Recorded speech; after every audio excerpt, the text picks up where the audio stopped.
Okay, let's do this. We're into game number 4 here of this best of 9 clan war between iVn and TCP. I am DUCKVILLE, of course, you all know me, and joining me is MGG's Alpha, going to be providing those expert comments that we've got him here for, and if he doesn't, he gets fired.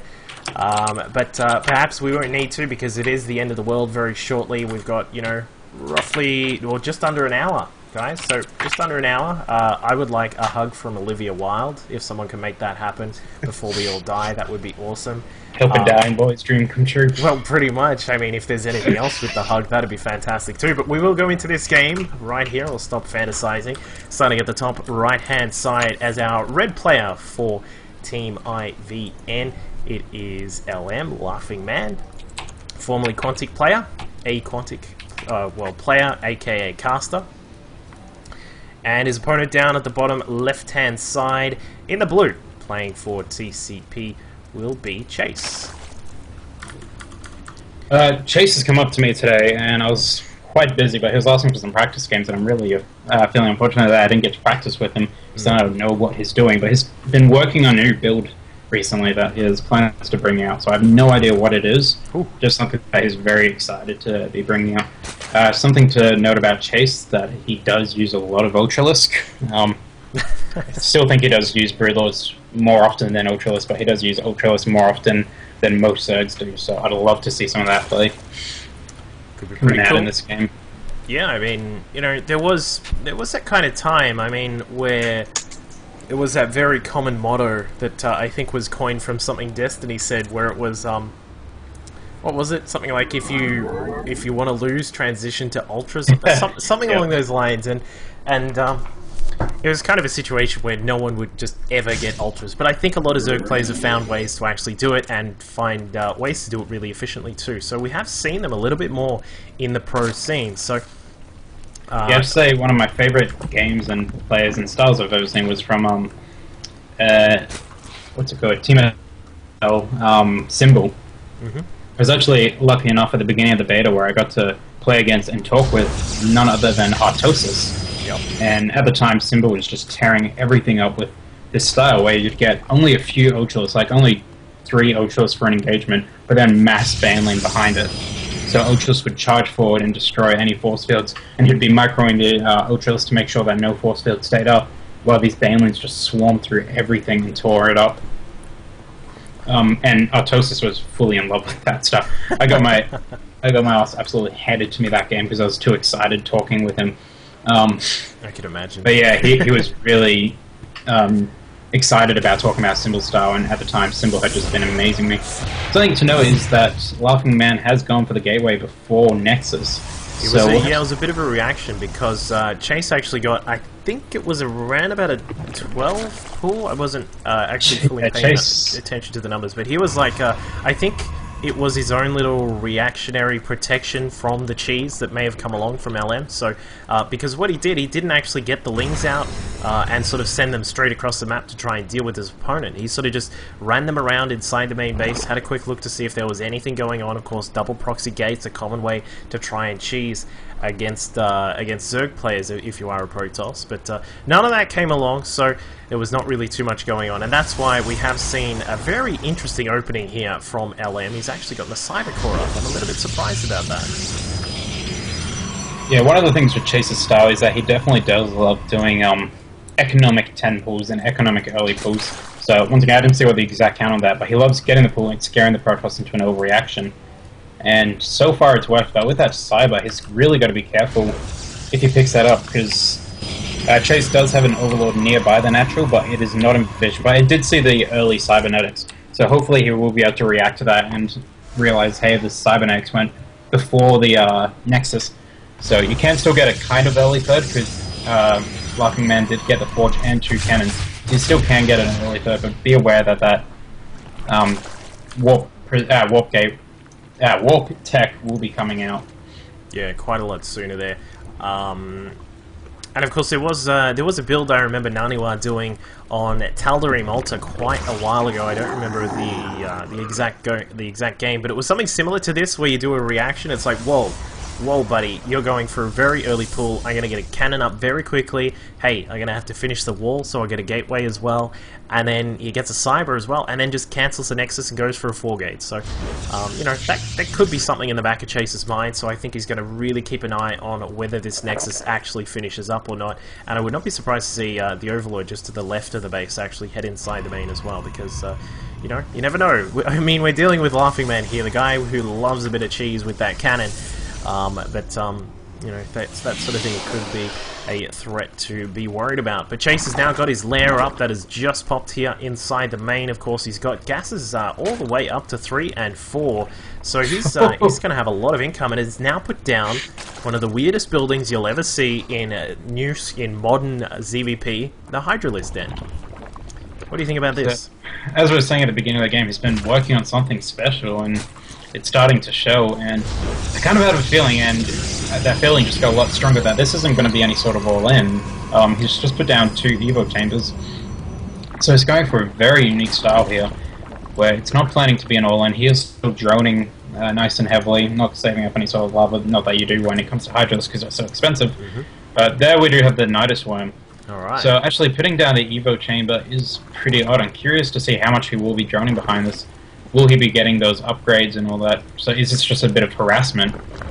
With that, Laughing Man is taking a very early third, with on the backs of 1 Immortal and 1 Sentry. Wow. So with the low unit count, he's only got 1 gateway, so as long as this Nidus Worm drops anywhere, and with the amount of Overlords outside of the base, that third could be killed as soon as Chase sees it. Yeah, I think...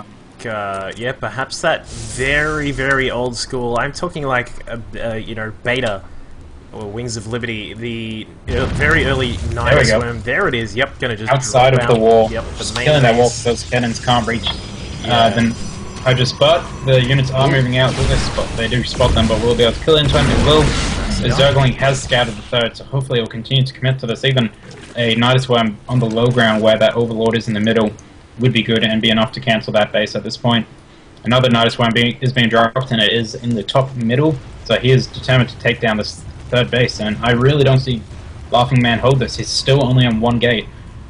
2 more cannons being added, so I'm curious to see if he'll be cancelling this third, or if he's going to let it finish. And here's a moment of decision just as Chase's army is getting ready, and it does cancel, which I really don't see him holding this. I don't think there's any way he's going to deal with that. Interestingly enough, Chase has thrown a drone out with the rest of this. I'm not sure if that's on purpose or not. It looks like it may be. Knowing Chase, I honestly wouldn't be surprised if he starts putting back his, sending it back now. Will he be building on the creep? Yes, he will be, from the looks of it. But the third does go down to this Hydralisk Zergling, and he's got 3 Immortals out. That's basically the, you know, gist of his army is 3 Immortals, and Immortals aren't very good against Zergling Hydralisk, funnily enough. Some Zerglings getting passed through the force field and sniping down, nice targeting, taking down 3 of the 4 sentries, and the last one has no energy, and he lost just basically the Zerglings. Not sure if he lost any Hydralisk, if it was only 1 or 2. No, so this Hydralisk number is very strong. No sort of droning behind it, and it's funnily enough the +1/1 from the Evo chambers have finished, so that has come into effect.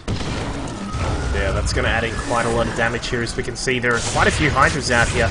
Cannons have been built back inside the natural here for LM, but he only has a couple of Immortals and, you know, a few stray Gateway units. So he has no real way to deal with this. The Forge goes down, so no more cannons for the moment. No more upgrades either. A Gateway, another casualty here. Given that LM has a very low Gateway count already, that's going to cost him quite a lot. A couple of force fields. Nicely done, splitting it up a bit.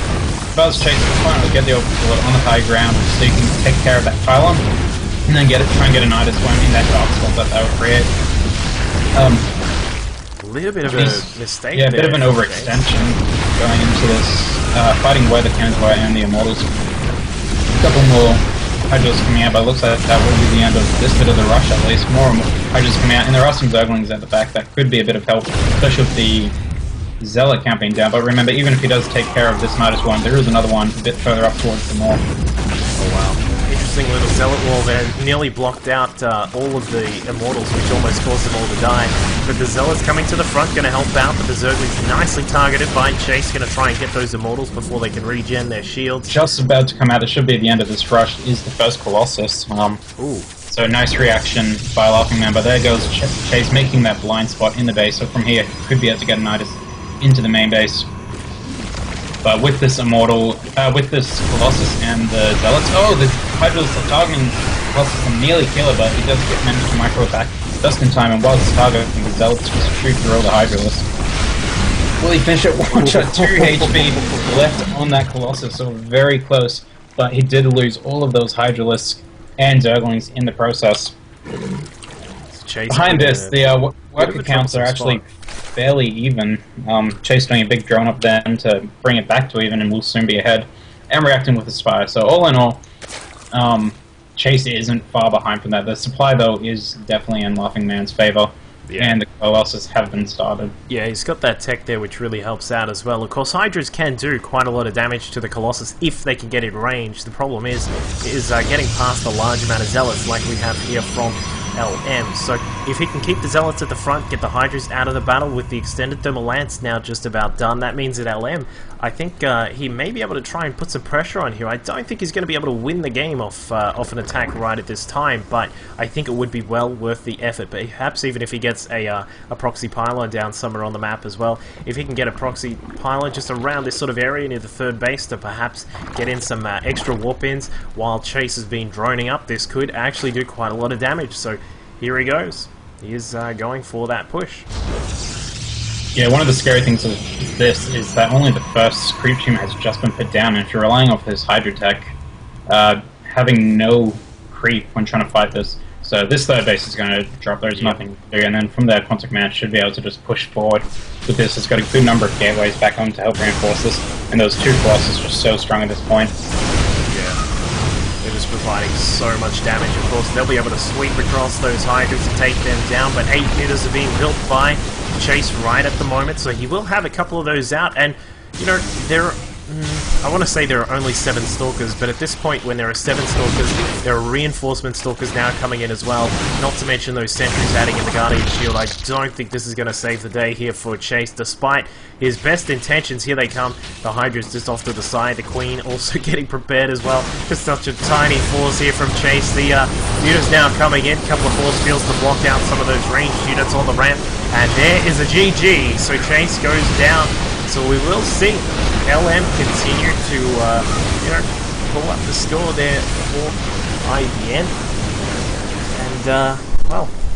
Yeah, nice try from Chase. I think trying to get into the base a bit quicker definitely would have helped him. So it was a nice pull from Quantic to cancel the first Nidus one, buying himself some time, and then reacting really nicely of straight away going for that Colossus tech and just buying his time. Holding the choke point with the cannons with some nice force fields. At times it was looking really scary, but yeah, he managed to get that single Colossus out in time, and that's what saved the day. And that's why Hydralisks aren't used in ZVP. It's because Hydralisks are actually really good against Immortals, good against Sentries, good against Stalkers, but they're just so terrible against Colossus that completely negates how good they are against the other units. Yeah.